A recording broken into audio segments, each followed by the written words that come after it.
Alright, so I'm in a hotel because of a hurricane. I'm gonna jump into the video. Let me just give y'all a quick tour. Just a quick little tour. Couch area. This is the bathroom. This hotel gives me a kind of vibe. You seem uncomfortable. Does it make you nervous, Corky? Now, I personally don't know about y'all, but every time I'm in a hotel now, I think about this video. I'm gonna explain. Best time to be a stalker. Hidden cameras are small, cheap, easy to use, and prime. Focus, please. Come on. There we go. So there is our camera. I watched one of Shane Dawson videos earlier, and I remember this thing right here. Got you on camera. This thing as well. It's like everywhere you stay, you need to be looking. The guest bathroom in an air conditioning vent with cords leading up to the attic. They'd already been renting this home for 4 years. And I also remember this thing right here.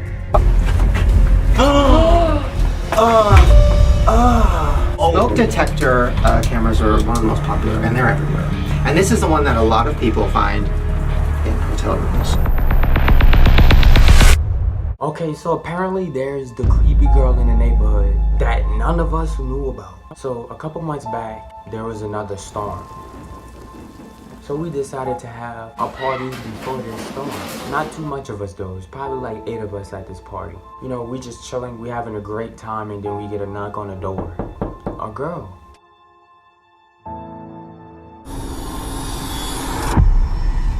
But she doesn't say nothing. She just stares at all of us. And she just walks off. And we're screaming her, trying to see what she want, but she just keep walking off. So we went back to like doing our own party and thing, and she does it again for the second time. Doesn't say nothing, stare at us for a couple seconds, and then walk off again. So when the girl walk away for the second time, one of our friends, which is a girl, her name is Raven, get a random ad from a random person on Snapchat. On Snapchat, one of the most popular apps in the world. And the person texted, come outside, your pizza is outside. We got the pizza, the person knew that we was ordering pizza, we automatically think it's this weird girl that's knocking on our door. 30 minutes go by, and this person texts Raven again. We automatically know that it's this girl. We know it's her. Come outside by yourself and walk down the street and sit on that bench. The bench is a bus stop.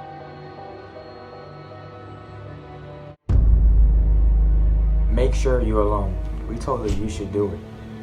You should do it. Why not? She like, no, I don't want to. This person could really be a creep.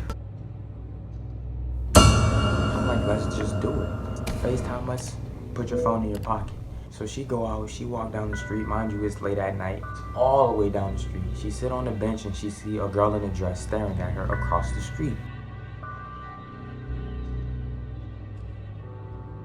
So she get up, she got scared, and she runs for her life back to the house.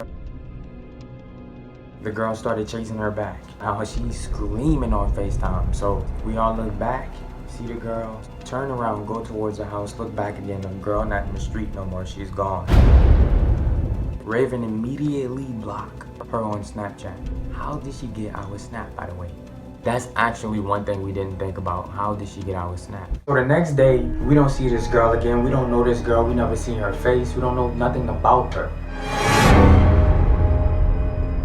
Raven tell us she had a nightmare about this girl last night and she could not sleep. It was nighttime when she was sleeping in her dream, and it was in night vision mode for some reason.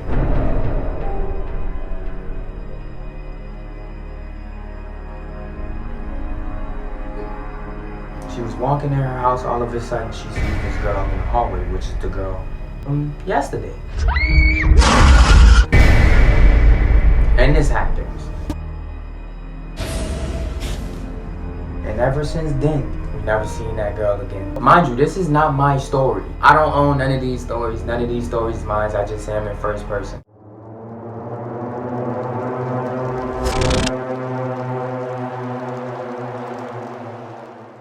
So they had this guy riding home, and he had to catch a flight the next morning, so he got into a car crash.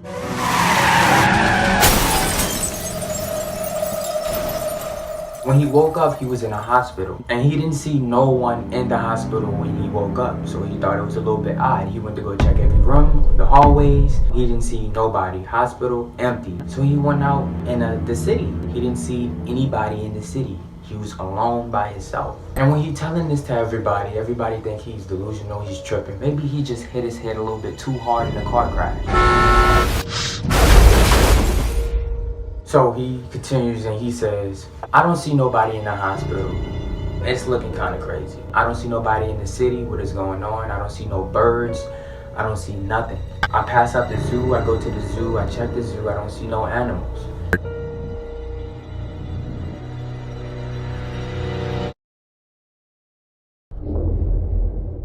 So since he had to go catch a flight the following morning, it's now that day he's supposed to catch a flight. So he goes to the airport, but he sees nobody at the airport. The airport is empty.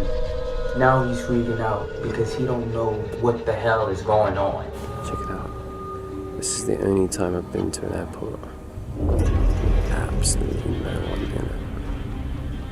I don't know if you know, but this reminds me of that guy from TikTok. The one who said he lives in 2047. The more I watched, the more I became scared. And I mean, you could see there's no cars on the streets, nobody walking around. I mean, I don't even see birds in the sky. I mean, pay attention and see if you see any birds in the sky. And basically, he's in a world by himself, so he claimed. And everywhere he go, no one is there. He went to the police station, nobody. He also went to the zoo. At the zoo, they all disappeared. That was probably where the gorillas were. Yeah, there's no animals. Where'd the animals go? Nobody. He goes everywhere in his city, his town, his country. No one. So you got everybody believing this guy's in the world by himself. Maybe he's really in the future.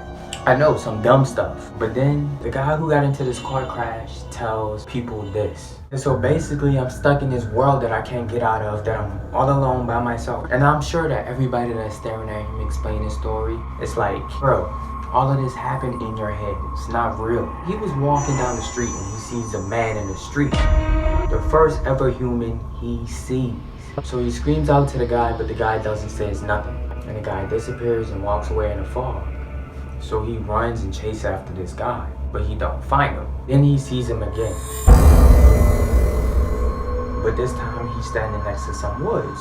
So he chased the guy inside of the woods. He's now inside the woods and he see the guy again further down the woods. And he scream out for his name again. Don't know the guy, never seen the guy. He just trying to see what's going on. He need help. So he ended up following the guy in the woods and he get lost in the woods. At night by himself, don't know what to do, stranded. And he never sees the guy again. He's now about to try to start a fire to try to get some attention. To try to make a big fire. He hear a noise in the distance of the trees. He look, he say hello. He say hello again and he gets no response again. So like the dumb person he is, he go up close to the noise. He didn't know that it was a bear. So now the bear chasing him in the woods. Then he hides in a little spot in the woods. And the bear is sniffing around looking for him, trying to find him. And then he said he just woke up back in the hospital again. But what's crazy, the bear bit him on his arm. His whole arm came off. When he woke up in the hospital again, his whole arm is off. But this time everybody is there. There's people in the hospital, there's people in the streets. His whole arm is stitched up. Goes to the airport and he catches his ticket like he was supposed to have been due. But he could have sworn when he was in the hospital, his arm was never off. He was good. I don't know, it's a confusing story, but crazy. Your phone that you calling,